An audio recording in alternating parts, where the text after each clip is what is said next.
ছাত্র জনতার দ্রোহে পড়েছে হাসিনার বাড়ি সুধা সদনও।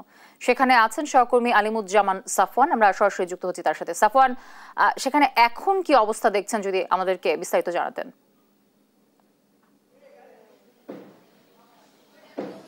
জ্যোতি, ধানমন্ডি ৩২ নম্বরে ছাত্র জনতার যে ক্ষোভ সেটি কিন্তু আছড়ে পড়েছে।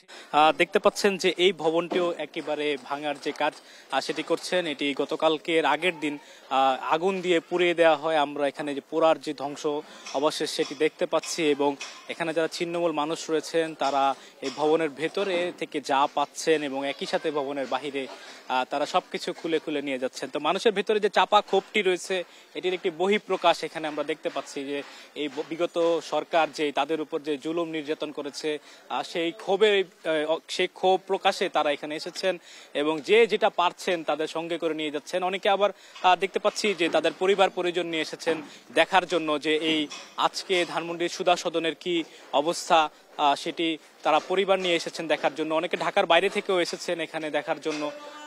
তো এবং একই রকম চিত্র অনেকটা বলতে পারেন যে ধানমন্ডি ৩২-এ যে চিত্রটি আমরা দেখাচ্ছিলাম, এই ধানমন্ডি ৬ নম্বর রোডে যে সুধা সদনের যে অবস্থা অনেকটাই একই রকম, এবং ভেতর থেকে সবকিছুই একে একে এখান থেকে তারা নিয়ে যাচ্ছেন। তো একজনের সাথে কথা বলতে চাই, আপনি কোত্থেকে এসেছেন এবং আজকের পরিণতির জন্য কি দায়ী মনে করেন?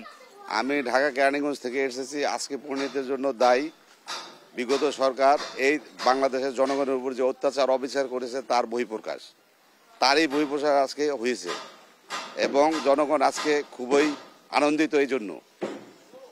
তিনি বলছিলেন যে জনগণ খুবই আনন্দিত, এই ক্ষোভের যে বহিঃপ্রকাশ সেটি তারা করতে পারছেন। তো এখনো এখানে যেটি দেখতে পাচ্ছি যে লোকজন আসছেন, গত দুদিন ধরে চলছে একই চিত্র। প্রথমে এই ভবনটিতে আগুন দেওয়া এবং আজকে সবকিছু এখান থেকে নিয়ে যাওয়া, এভাবেই আসলে চলছে ধানমন্ডির সুধা সদনেও চলছে একই চিত্র। সকালে যেটি বলছিলাম ধানমন্ডির ৩২-এও উৎসুক জনতা রয়েছে, এখানেও একই রকম আমরা দেখতে পাচ্ছি। তো জুথি, আমার কাছে এ ছিল সুধা সদন থেকে সর্বশেষ খবর।